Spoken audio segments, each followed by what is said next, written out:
MJ Movie Reviews back again with an on-the-fly movie review. All right, y'all, I'm stacking reviews today. A little bit behind, but I'm kind of doing what I can do. Doing what I can do. But on-the-fly movie review of Rambo, Last Blood. Okay, obviously I'm 37 years old, soon to be 38 in 2 weeks. God, I'm getting old, guys.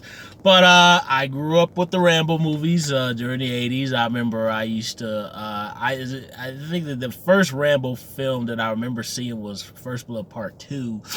I actually didn't see First Blood until years later, maybe around, 1995 or 94 was when I saw the original First Blood on the USA Cable Network. And I had seen 3 kind of bits and pieces here and there. Of course, I grew up with the Rambo cartoon in the 80s. My father had the toy. I don't know where it is. I wish I could find it so I could sell it on eBay. And I saw the 4th film theatrically when I was working at a theater, and I liked it. So all that long spiel to say, I like the Rambo movies. A lot of people have touted Rambo 4, John Rambo, as like the greatest, and it's awesome. I don't think John Rambo is that awesome. I do like it, but I like it. I don't think it's as great as everybody says it is. Anyway, on to Last Blood. What did I think of it? I had no expectations for this film. I do not think this film was necessary. I thought John Rambo wrapped up Rambo's story as far as you could take it. I really just don't think this film was necessary at all. But the film does exactly what you expect it to do. Issue I take with the film is aside from it being I'm gonna quote John Carpenter, inconsequential and random, and not asked for, it doesn't feel like a Rambo movie. When I say Rambo movie, I'm not talking about the action violence of the 3 sequels. I'm talking about in terms of the actual environment. The Rambo films, and I know First Blood, the original one from 1982, was not a jungle movie or a war movie per se. It was a war on the police, but not a war movie in the sense of you're going into actual combative battle on the war field, soldier against soldier, like the second, 3rd, and 4th film. But it did take place in a wilderness type of environment. This here takes place like parts of it are in Mexico, and it involves like the white slave sex trading industry. It's just really, it just doesn't feel like, it really just feels like a random, you know what this is? This is a very glossy canon movie from the 80s. This would, take this picture now, put it in probably 86 through 89, and this would be a canon movie. It's very much a canon movie. Matter of fact, I would compare this to even Charles Bronson's movie Kinjay Forbidden Subjects.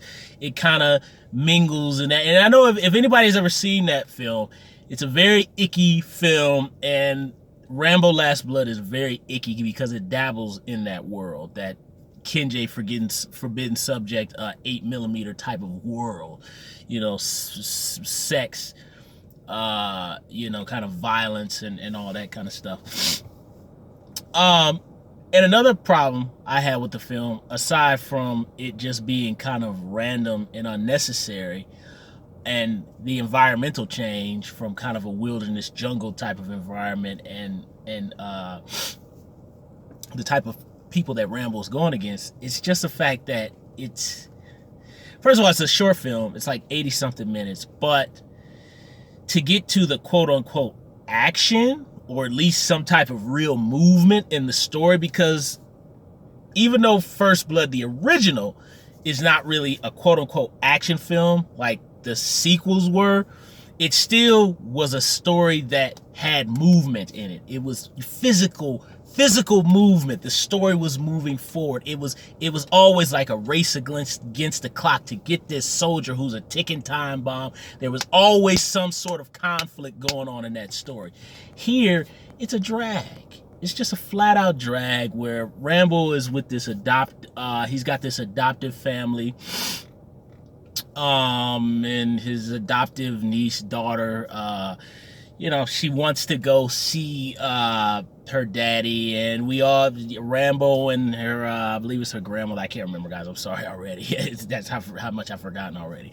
Everybody's telling him, look, he's a scumbag, he's a dirtbag. She finds out he is. She gets kidnapped by the Mexican cartel so she can be basically a crack whore against her will, and Rambo has to go down there and seek revenge. But the problem is that's an hour and I think maybe, I don't know, 15 minutes in the movie maybe.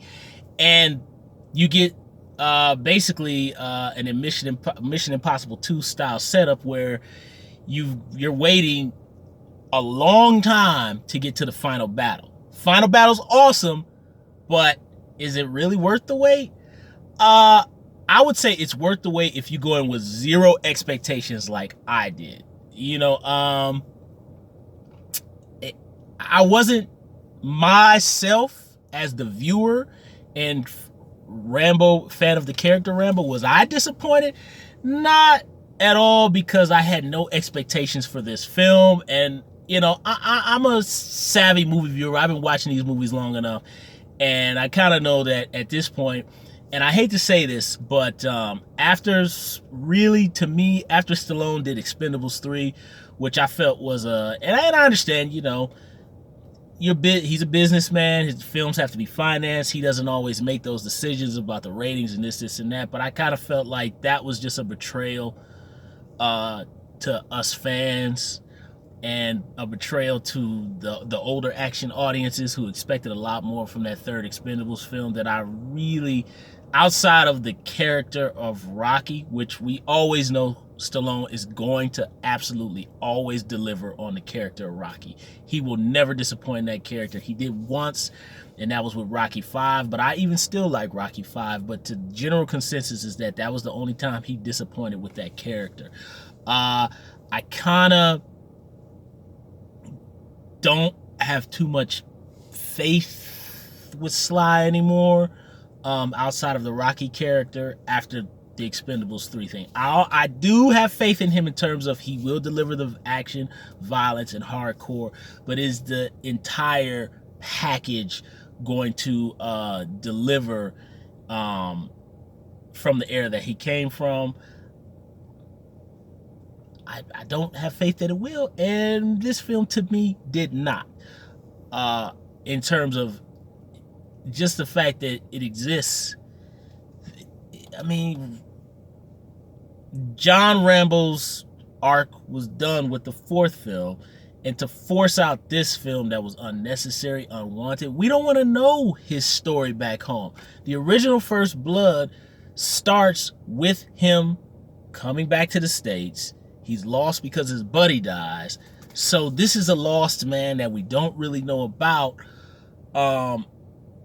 So he's kind of stuck in this purgatory of this internal struggle, torture that he has. But that's all we really need to know about Rambo. We don't need to know any more about him than just this quiet, sullen killing machine. When he comes back home in John Rambo, that was where the story needed to end, and this film was unnecessary. That long spiel aside of 8 minutes, the last 15 to 20 minutes of Rambo Last Blood delivers action, hardcore violence, and it's brutal. It's definitely on the level of, matter of fact, John Rambo basically is on the level of the killer from High Tension, Alexander Andre's film. He butchers like that dude. And if anybody has seen that film, you know that's pretty out there. But and there's actually even a scene that's pretty similar to the decapitation scene in High Tension. And I'm not kidding you. Not the first part of it, but the dropping the head out the window scene. But all in all, look, go in with zero expectations, expect nothing from this film, and I think you'll be fine.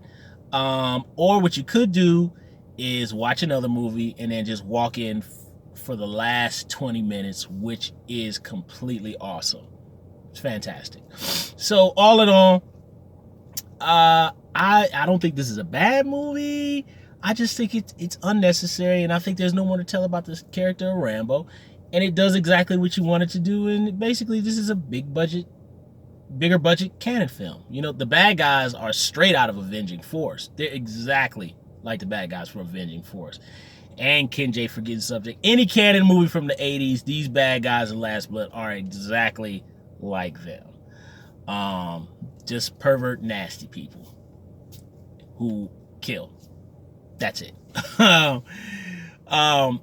Now, one glowing thing aside from that very awesome action-packed finale, that was Grand Guignol, which was fantastic. I like how they bring back the score, a lot of the original First Blood themes from Jerry Goldsmith. It really is beautifully done, the way Brian Tyler, which I believe he did the music for John Rambo too. He really beautifully done the way he weaves that into the soundtrack. And that was well done. That's really all I got to say about Last Blood. Unnecessary, fantastic finale. The first hour, 10, 15 minutes of the movie, you know. Thumbs up the video, subscribe to the channel, share the video, hit the little bell, leave comments down below about Last Blood. RMJ Movie Reviews, I'll see you soon.